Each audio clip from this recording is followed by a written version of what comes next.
Welcome to this podcast series on Neocharismatic Leadership with author, leadership expert and coach Dr. Ghada Angawi and executive leader Martin Headley, where they will both explore the recently published book Neocharismatic Leadership and the coaching topics it covers.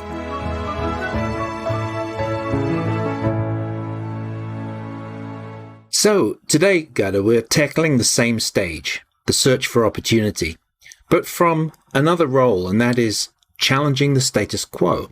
Now, that means change, and change means fear of the unknown. Even those of us that get excited by change still have that fear. We just choose not to lead with it. So, with the change, there is a sense of adventure, but then what does this role mean in relation to this stage, the search for opportunity? Yes, leaders who lived that role told me the emotional charge is accompanied by a degree of anger and frustration with organizational situations, context, culture, but they managed to channel these strong emotions towards positive transformation through having a moral and ethical goal to implement justice, fairness, and equity. On the other hand, putting up with the emotional weight of not doing anything also is difficult and has its own challenges. It can kill creativity and promote resentment, sucking a leader's energy out. So there is something that needs to be done, and they describe it as being propelling them forward. So they are very emotionally intelligent people. They know how to navigate their emotions and thoughts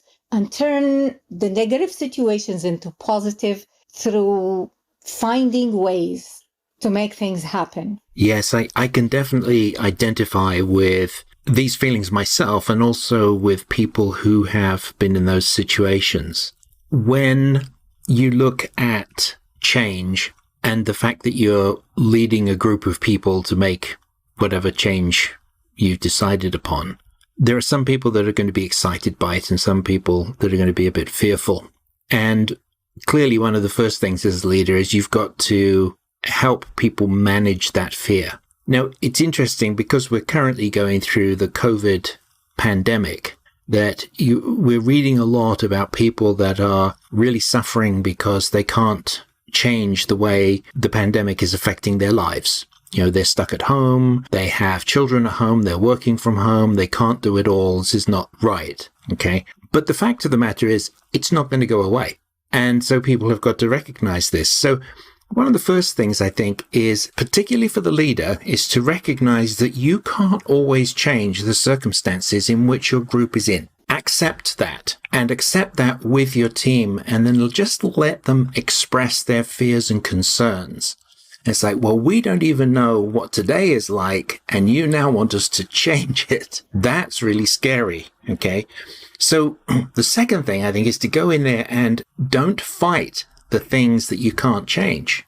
Be intelligent enough to realize that you've got to adapt, and adaptability is now another set of experiences that need to be shared. So the first thing is getting over the fear. The next thing is to share that feeling of adaptability. You have to move forward no matter what. It's not really a choice. Okay. So what we need to do is we need to recognize the risks ahead of time, and as a team come up with the strategies that we're going to employ if those risks should actually occur. And then finally, flexibility again, because there are those risks that you just can't predict. And in every project I've ever been involved in, something comes up that you never expected. So, you've got to be able to handle the risk. So, when the challenge is taking you down a dangerous path, the emphasis on the leader being truly empathetic and building resilience within their team is not a nice to have. It is now just absolutely essential. We have to remember that this role is not just a role of action, taking action and just impulsively reacting to a situation. It is the third role in the search for opportunity. So the leader has been scanning the environment ever since they started looking at the change and the transformation that needs to happen or dealing with a crisis situation, they have been scanning the environment externally and internally. They have been sensing people's need and listening. And there is consultants on board or coaches or people working with them to come up with options and solutions. And when they reach that stage where they have some kind of intuitiveness towards the right solution or the right option, wiseness comes in. They're not reacting out of emotional situations. They are actually acting. So challenging the status quo, it is actually implementing the right decision. The status quo usually does not predict that decision. They are fearful of its implementation and they are in the uncertainty of it. Hence, this decision is going to provoke emotional reactions in different groups in your organization. Different people will react differently. And no matter how much, as you said, you predict those reactions, something will come up. So you have to be ready to deal with it. You have to have a plan of how you're going to react to different reactions. You are actually disrupting the norms of the workflow. You're disrupting individuals' norms of how they do the work. They have to learn new skills. They have to cope with it. And, the example of COVID is really the best example to describe what's going on. Some organizations have dealt with it really well. They came up with plans, options, and trained people and went through it, and they're succeeding right now. And it all boils down to that leader at the strategic level who is able to push forward, find that option and challenge that status quo with their decision. Yes, Gada, you've discussed this with me separately, and you've talked about the fact that sometimes making this change is irrational. Causing the status quo to change is irrational. And I really like that description because to many people, it may seem irrational. It might be, oh gosh, this is absolutely the wrong time to do that. Or, no, I can't believe we need to change that much. It's not that bad. You get all kinds of responses to it. But as a leader, you have to realize that actually, if lots of irrational things work together in this world, and there is a rationality out of that group of irrational items. So there are patterns to irregularity. If you look in science, you find, billions and billions of random activities, which, because they're constantly going on, you can actually see order out of them. You can actually work out order. This is sort of what Einstein did with his theory of relativity.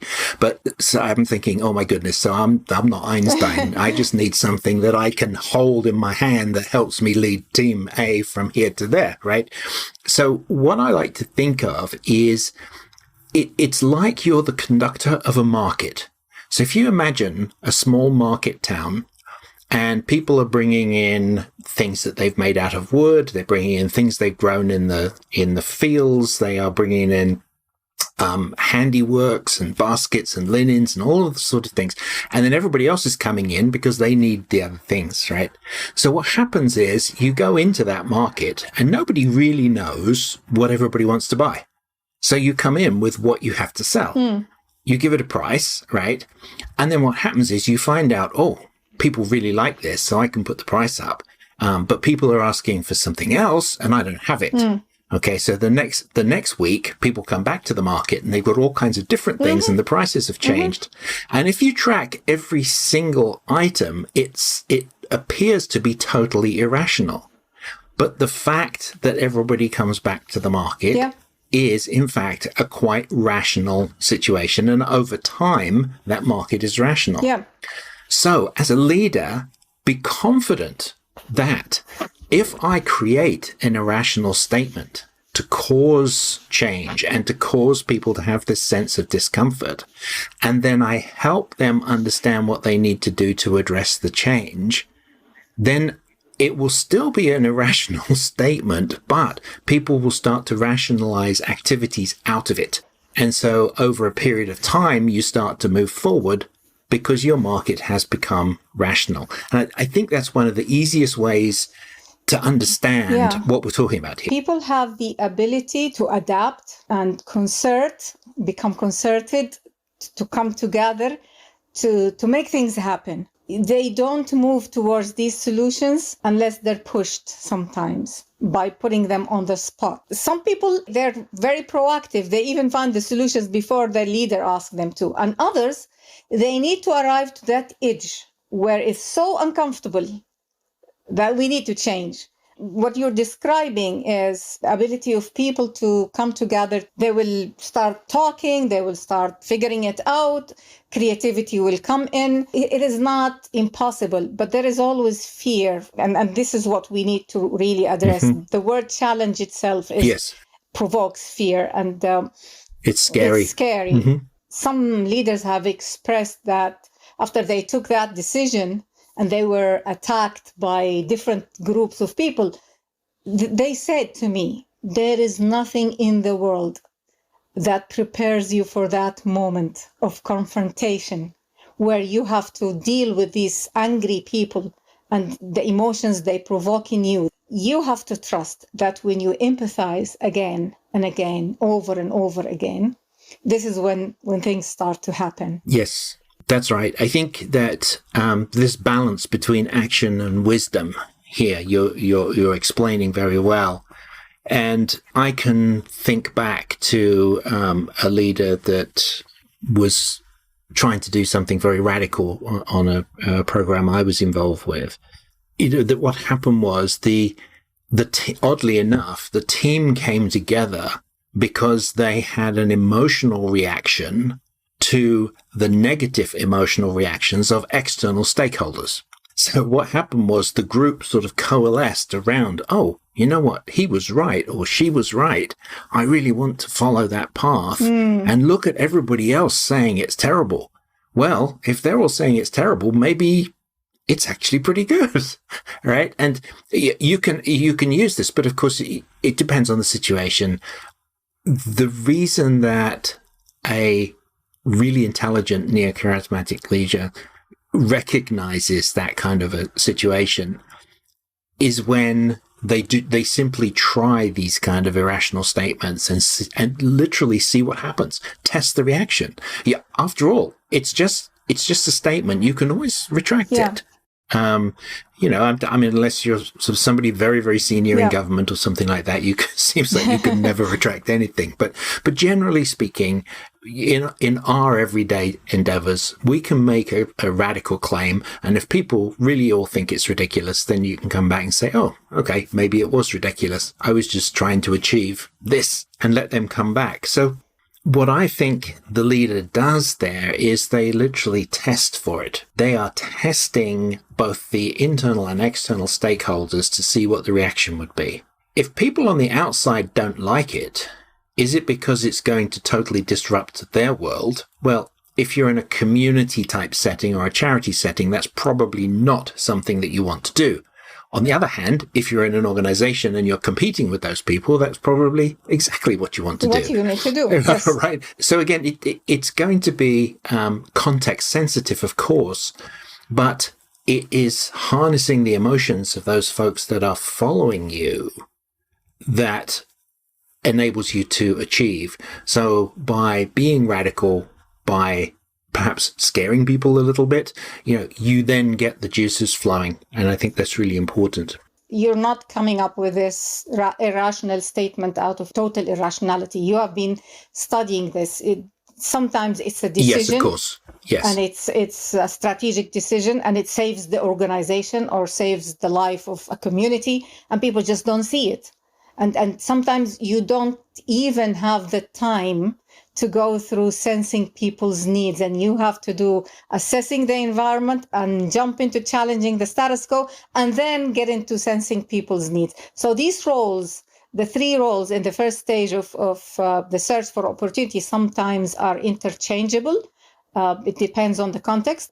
It's important also to bear in mind that it is life-changing to everyone. Yes. So there is a lot of emotional involved. You have to be able to be managing these emotions. What I'm thinking of in this situation is what typically happens in an organization where people are quite well paid and they have pretty stable jobs. Not that many of us live in that kind of environment, but some do. And this is where it can become very dangerous because, your feeling is, oh, well, I'm employed. I just have to fulfill the objectives of the organization. I'm still going to get a paycheck. Everything seems to be fine now. Why am I changing? And of course, in that situation, it's probably imperative for the leader to come up with something irrational, because what will happen is if they truly believe that, they're not paying attention to the competition and the march of technology and all of the other brilliant stuff that's going on around the world now. They will, in maybe 5 to 10 years, possibly not have positions because nobody needs their job because the company's out of business. That's a sort of thing where, it's like, as long as I'm doing my job, nobody can blame me. Well, in a way, no, I wouldn't blame you, but I probably would blame the leader for not showing you the reality of where that thinking is going to take you. So, fear sometimes needs to be used. So here's a major difference between an ordinary leader and a Neocharismatic leader, is their consciousness. Does it allow them to sit and overlook the justice and equalities and, whatever is going wrong in the situation, or they cannot do that? There's always a blurry line in these issues. And you can always say, no, just let it go, leave it. I don't need to change anything right now. Maybe the next leader will do it. Maybe I'll just, I have a few years to retirement. Why disrupt my career at this moment and risk my life and my personal life as well? Because it could sometimes entail personal risks, like really you have to step down after you enforce some kind of a change, or maybe you are told to leave, but you have done the work that needs to be done. So here's the thing. Altruistic leaders who are very ethical and operate by moral values, they have a clearer definition of what needs to be done. They are ready to sacrifice and they're ready to go the extra mile to make this workplace a better place. They make a showcase out of it. They come to their higher leadership and talk to them about it. And they propose and they put a plan in place. Well, if it doesn't work, that's fine. They've done their part. But if it works, there's no harm then. And I've seen a lot of new charismatic leaders persevere and fight hard with all what they have to make transformation a success. Yes. So it is possible. It is. And I'm afraid we're running out of time on this really interesting subject, because what we're really doing is talking strategic leadership today. But do tune in next week for where we're going to talk about what a role means for individuals in their own lives when it comes to challenging the status quo. So that'll be in the next episode. And remember, Dr. Angawi and myself work with individuals, teams and organizations to support them in making neocharismatic leadership a reality. Dr. Angawi's book is also found on the website too. So until the next episode, we'd love you to reflect on the topic of challenging the status quo based on what you've heard us say so far, and think a little bit about your own status quo. Send us comments. We'll be happy to weave them into the new episodes. So Gada, thank you very much. And to our listeners, thank you and goodbye. Goodbye. Gada and Martin, hope you enjoyed this episode. There is more information available at neocharismaticleadership.org. And if you would like to discuss coaching or training for yourself or your team, you can contact Gada and Martin through the website. We look forward to your participation next week. Until then, goodbye.